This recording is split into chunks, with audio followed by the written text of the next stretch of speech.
This is the 13-inch M2 MacBook Pro. It released in 2022 and was the final Mac to feature Apple's Touch Bar. Because Touch Bar Macs aren't being built new anymore, they're getting rarer. When support is dropped for this laptop, Touch Bar features probably won't even be written into macOS. But where did the Touch Bar begin, and why did Apple create it in the first place? Well, in 2015, Apple released arguably their most popular MacBook of all time. It was truly excellent, with a display well ahead of its time, great CPU and GPU options, a thin and light design, and all the ports you could possibly ask for. But 2015 made way for 2016, and with it had to come a new MacBook. You see, Apple are a public company, so their goal is to be worth more on the stock market every single year, or everything starts to collapse. In other words, it didn't matter how good the 2015 MacBook Pro was, Apple needed to pull something new out of their magical hat. And for 2016, it was the Touch Bar. A 5-inch touchscreen strip of OLED screen with a resolution of 2170 by 60 pixels, the Touch Bar promised to give Mac owners a new way to interact with their machines. And people really bought into the hype. I mean, how many other laptops featured two displays back in 2016?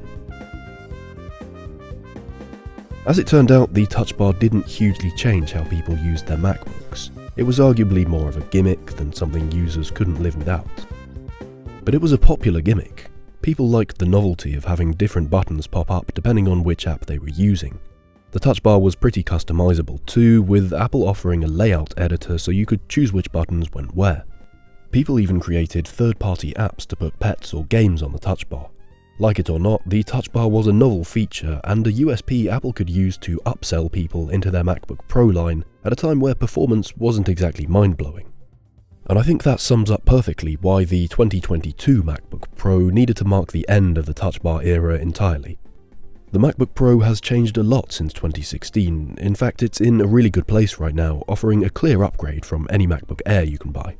These are really monstrous computers with standalone displays so good that putting a Touch Bar underneath would almost be insulting. So what's it like using the final Touch Bar MacBook Pro in 2026? Well, it's powered by Apple's M2 SoC, which is still very capable. It has 8 CPU cores, that's 4 for efficiency and 4 fully clocked performance cores running at a maximum of 3.5 GHz. This translates to roughly a 20% jump over M1 speeds, which is of course a pretty good place to be in terms of performance. Despite its small stature as a 13-inch laptop, this thing is more than able to run video editing software like Final Cut Pro and deal with clips in 1080p with practically zero slowdowns. 4K footage is manageable too, but won't be completely seamless. I'm talking about native editing here by the way, so no proxying necessary. Music production and pretty much all photo and graphic design work is just fine on this thing too in apps like Logic Pro and Photoshop. The impressive thing about Apple's M-series chips is just how efficient they are despite plowing through their tasks with relative ease. The M2 chip will only ever consume about 20 watts of power under peak load, compared to something like an Intel i7 chip from slightly older MacBooks which would get closer to 50 watts despite not performing any better. CPU aside, these things come with 8, 16 or 24 GB of RAM on board, which is 6400 MHz LPDDR5 stuff, which Apple calls Unified System Memory. The unified bit means the whole SoC shares the gigabytes, so if the laptop's GPU needs more memory to run a game or something, it will allocate that from the total. Because of this, it's actually not such a bad idea to shoot for a higher spec model like the 16GB version I have here. It's a nice middle ground in terms of price and performance. The GPU is integrated into the M2 chip as well, with 10 cores compared to the 7 or 8 you get with M1. This offers a decent boost for GPU-dependent applications such as 3D designing, editing video using certain software, and of course gaming. It's been 4 years since 2022 and M2 feels a long way off. But truth be told, M5, which is Apple's latest, still only has 10 GPU cores in its base configuration.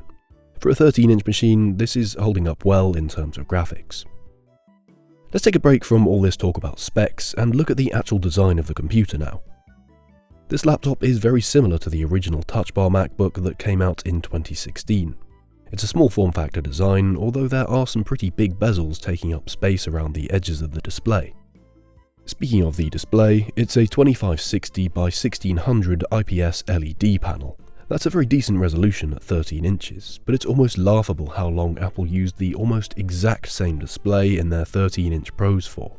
The 2012 Retina MacBook Pro had the same 13.3-inch screen size, same 2560 by 1600 resolution, and was also based on an IPS LED panel. But if it ain't broke, don't fix it. The only complaint I have about this display is its size, but that's just what you get when buying a 13-inch MacBook Pro.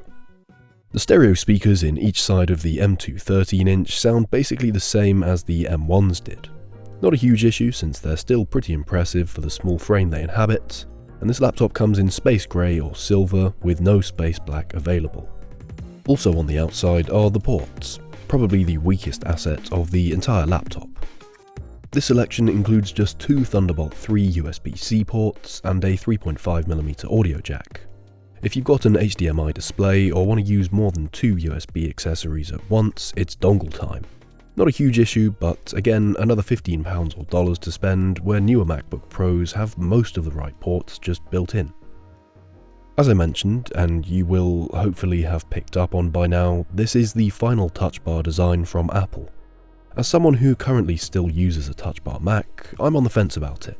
Let's start off on a negative. It's really annoying not having the physical volume keys there, as when you're trying to quickly adjust the volume, you've got to find the right part of the touch bar to press, which can change depending on which app you're in. It's far from seamless. The positive is though, sliding your finger up and down the bar feels nice and precise, with the same options for brightness as well as things like scrolling through a video on YouTube to find the right moment. Don't get me wrong, the novelty of having an extra little customizable screen hasn't worn off though. This thing looks cool, and it's a shame for it to disappear in years to come. Right now, a used 13-inch M2 MacBook Pro goes for about 500 UK pounds, roughly $590 US. You can't buy them new anymore from Apple. And for that price, I'd say you're getting a decent laptop. It's a cheeky 20% boost across the board versus the M1 MacBook Pro, the original 13-inch Apple Silicon Boss. You'll no doubt get a good few years of software support as well, with apps from Adobe and Co. able to run fine into the early 2030s. The M2 MacBook Pro is a machine for a certain type of person, someone who wants a properly portable laptop with professional production potential, all without paying a premium price. There's something special about this machine. It's got swag as the last of the Touch Bar Pros, and it's a truly respectable goodbye for now to the 13-inch MacBook Pro line. Thank you very much for watching. Seriously, thank you. I feel like I have this robotic persona on YouTube that doesn't fully reflect the fact that I'm just a guy, and I'm really grateful for anyone clicking on my stuff. Patreon members, you mean the world to me. If you're interested in talking about this kind of stuff on Discord, we have a server which you can join using the link down below. And of course, subscribe and like the video if you enjoyed it. Come back for more next week.